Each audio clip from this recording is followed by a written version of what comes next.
Bapak Ibu yang dimuliakan Allah, saya ingin membuka presentasi saya malam hari ini dengan yang frontal saja, bahwa bid'ah bukan hukum syariat. Bahwa bid'ah bukan hukum syariat. Hukum syariat itu dua saja, kalau tidak halal, tidak haram. Ya, hukum taklif itu dua, halal, haram. Yang halal apa saja? Ada yang wajib, ada yang sunnah, ada yang mubah, ada yang makruh. Yang makruh itu halal juga, Ustaz? Ya, yang makruh itu juga halal. Maka kita ingin tegaskan bahwasanya Nabi SAW katakan al-halalu bayyinun wal haramu bayyinun. Yang halal itu jelas, yang haram itu jelas. Jangan sampai kita nanti membolak-balikkan hukum, menghalalkan yang haram, atau sebaliknya, mengharamkan yang halal. Kita temukan memang orang banyak sekarang sangat hati-hati sehingga ini tidak boleh, itu tidak boleh. Tapi kita juga jangan tutup mata. Jangan sampai melandaskan segala sesuatu tidak dengan ilmu sehingga yang tidak haram pun kita haramkan. Kalau memang kata syariat tidak haram, mengapa kita mengharam-haramkan? Mengapa kita berani melangkahi otoritas syariat? Karena yang boleh mengharamkan sesuatu itu syariat, bukan kita. Lalu bid'ah itu apa? Bid'ah itu aslinya hukum wada' atau hukum lughah. Segala sesuatu yang baru secara bahasa Arab ya memang disebut sesuatu yang bid'ah. Apa itu bid'ah? Kullu muhdats. Segala sesuatu yang baru itu bid'ah. Tapi lagi-lagi kita katakan ini bukan hukum fikih. Maka ketika kita mendapati sebuah amal itu baru atau sebuah amal itu tidak dilakukan oleh Nabi SAW, yang akan kita lakukan selanjutnya apa? Mencari tahu hukumnya. Apa contoh? Contoh, Nabi SAW tidak pernah membagi hukum nun. Ada nun bertemu dengan ba, berarti ini berlaku hukum itlaq. Nun bertemu dengan kaf, berarti berlaku hukum ikhfa. Nabi tidak pernah membagi hal tersebut. Setelah masa Nabi SAW wafat, kita temukan orang-orang mengajarkan Al-Quran dengan metode ilmu tajwid yang kita kenal sekarang. Nah, baru kita cari, kira-kira hukum belajar Al-Quran menggunakan metode tajwid itu bagaimana hukumnya? Halalkah atau haram? Ya kalau ditanya ini bid'ah enggak, Ustaz? Ini dilakukan Nabi enggak? Pasti kita jawab, nah ada Nabi ngajar seperti ini. Ada Nabi yang membagi Al-Quran menjadi 30 juz. Oh tidak ada Nabi yang membagi Al-Quran menjadi 30 juz. Tapi sekarang kita dapati perkara itu, tugas kita apa? Mencari hukumnya. Dan, ya mohon maaf, bukan tugas kita. Tapi tugas ulama mujtahid. Siapa kita?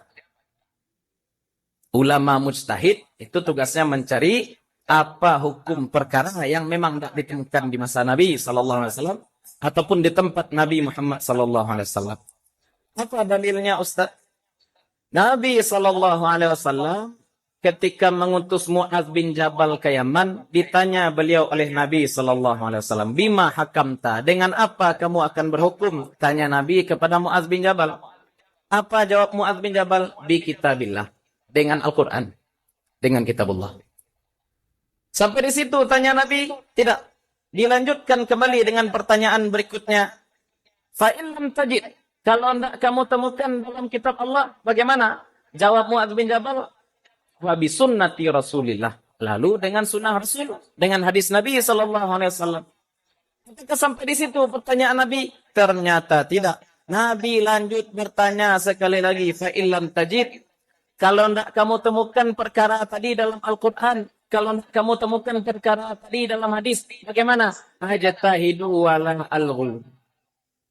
Saya berijtihad dan mudah-mudahan saya tidak tergelincir dalam ijtihad. Ini jawab Mu'adz bin Jabal. Dan ini berbeda dengan kebanyakan yang kita temukan sekarang. Apa itu? Kecenderungan orang dua. Yang satu liberal, yang satu radikal. Orang-orang liberal tidak ditemukan dalil dalam Al-Quran, tidak ditemukan dalil dalam hadis. Apa katanya? Oh berarti nak dilarang. Berarti boleh nih. Ya? Sehingga semua perkara yang ada di masa Nabi katanya balik kepada asal. Al-aslu fil asya' al-ibahah. Berarti kalau tidak ada Nabi larang, tidak ada Allah larang, hukumnya boleh. Langsung aja halal semua. Ya, kalau haram pasti sudah dari dulu dilarang oleh Nabi. Nyatanya Nabi melarang berarti boleh nih. Lagi kelompok satu lagi keras pula. Ini keras menghalalkan semua, yang ini keras pula.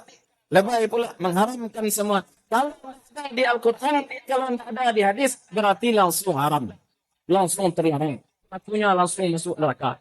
Di Quran, ada di hadis. Agama ini sudah sempurna. Katanya seperti itu.